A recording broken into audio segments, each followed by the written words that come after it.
Shalom, selamat pagi buat anak didik ibu. Apa kabar semuanya dalam keadaan sehat? Amin. Kembali kita akan masuk pembelajaran kita, melanjutkan pembelajaran kita yang kemarin ya nak. Namun sebelumnya kita bersatu dalam doa. Kami bersyukur di mana Tuhan menyertai hidup kami sepanjang hari ini. Terima kasih ya Tuhan. Dan pada pagi hari ini kami akan memulai pelajaran kami. Mari berkatilah anak didik dimanapun berada. Biarlah Tuhan memberikan semangat ekstra bagi mereka, kesehatan ekstra untuk mereka boleh senantiasa belajar ya Bapak yang baik. Berkati kedua orang tua mereka untuk boleh takut dan tetap senantiasa Tuhan mengajari mereka dengan sabar daripada Tuhan. Terima kasih Tuhan, dalam nama Yesus kami berdoa, amin. Baik, kita akan melanjutkan pembelajaran kita yang kemarin. Untuk anak didik ibu yang mengerjakan PR-nya, uji kompetensi dan essay test boleh diantar ke sekolah ya nak ya. Ibu tunggu buat anak didik ibu yang belum mengantar PR-nya. Oke, kita akan lanjutkan ya nak. Di sini anak didik ibu boleh dibuka halaman 79. Di sana makna melayani. Tertulis di dalam Kolose 3:23. Apapun yang kamu perbuat, berbuatlah dengan segenap hatimu seperti untuk Tuhan dan bukan untuk manusia. Itulah perikop yang hari ini mau kita lanjutkan pembelajaran kita, yaitu diambil dari perikop makna melayani. Nah, melayani itu berarti memberi diri kepada orang lain yang membutuhkan pertolongan. Itu juga ditulis di dalam Matius 20 ayat 26 sampai 28. Dan 1 Petrus 4 ayat 7 sampai 11. Nah, dikatakan di dalam Matius 26 ayat 28, bukan memerintah melainkan melayani. Tidaklah demikian di antara kamu, barang siapa ingin menjadi besar di antara kamu, hendaklah ia menjadi pelayanmu. Ayat 27. Dan barang siapa ingin terkemuka di antara kamu, hendaklah ia menjadi hambamu. Sama seperti anak manusia datang bukan untuk dilayani, melainkan untuk melayani dan untuk memberikan nyawanya menjadi tebusan bagi banyak orang. Nah, itu dikatakan bagaimana Tuhan Yesus mengajarkan kita untuk kita menjadi melayani sesama kita.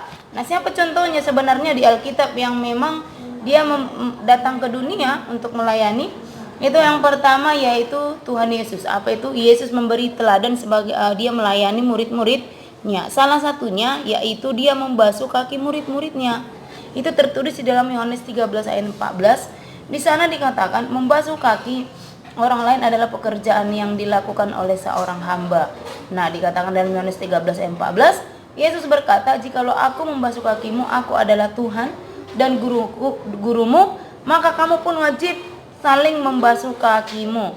Nah, Yesus bersedia melakukannya untuk murid-muridnya. Itu menunjukkan kerendahan hati dan kasih yang besar. Nah, jika Tuhan Yesus saja mampu melakukan itu, bagaimana dengan kita? Ya kan, kita juga harus melakukan pekerjaan yang sama, ya kan? Karena Yesus juga membasuh kaki murid-muridnya. Nah, kita juga melakukan itu ya anak didik ya, sebagai contoh bahwa kita juga pengikut Tuhan. Nah, yang kedua apa? Melayani dengan kasih. Nah, Yesus itu bersedia menjadi hamba, melayani dengan taat sampai mati karena dia adalah kasih. Nah, dia bagaimana caranya dia melayani taat sampai mati, yaitu mati di atas kayu salib. Itu menunjukkan bagaimana Yesus melayani umatnya. Nah, demikian juga dengan kita. Masing-masing kita itu memiliki karunia yang beda-beda dari Allah, ya kan? Kalau kamu memiliki karunia, contohnya menasihati, kamu boleh menasihati temanmu, ya kan? Nah, karunia yang kita miliki itu pemberian Allah. Jadi kita juga harus memberikannya kepada sesama kita bagi bukti bagaimana kita melayani sama kita, melayani dengan kasih. Nah, kalaupun contohnya semua karunia dalam diri kita itu ada contohnya, salah satunya bakatnya sebenarnya itu yaitu tadi melayani, ya kan? Contohnya di rumah kamu ada enggak membantu mamamu, itu juga harus kita melayani dengan sungguh-sungguh, yaitu memberikan yang terbaik untuk orang tua.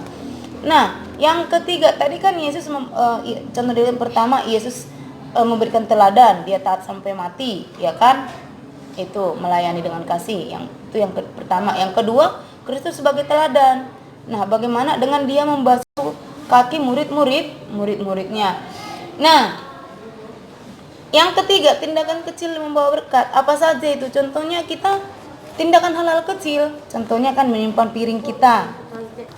Nah, menyimpan piring kita itu juga salah satu tindakan melayani juga dari hal kecil, tapi membawa berkat. Nah, apalagi itu? Contohnya kita mama kita baru siap memasak, kita membersihkan meja. Nah, itu juga contoh dari melayani. Nah, menjadi pelayan atau hamba berarti mengambil posisi yang paling rendah dalam satu kelompok kecil tertentu, ya kan? Dengan menempatkan diri. Nah, itulah yang dilakukan Yesus tadi. Bagaimana Yesus melakukan, bagaimana dia menjadi pelayan untuk semua orang. Nah, sederhana apapun yang kita lakukan untuk menolong orang tua, menolong teman, itu juga bukti bagaimana pelayanan kita kepada Tuhan.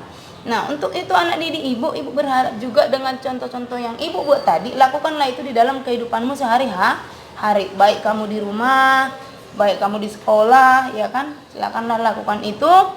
Kenapa? Jikalau kita melayani dengan tulus, maka itu menjadi berkat bagi kita dan juga berkat bagi orang yang kita layani. Oke, sampai di sinilah yang ibu jelaskan bagaimana makna melayani.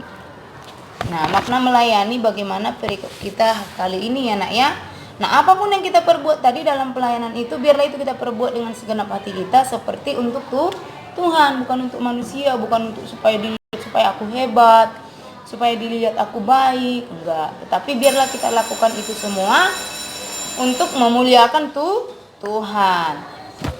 Oke, buat anak didik ibu tetap semangatlah, buat anak didik ibu dikerjakanlah kegiatan 1 halaman 81. Oke, tetap semangat buat semua anak didik ibu.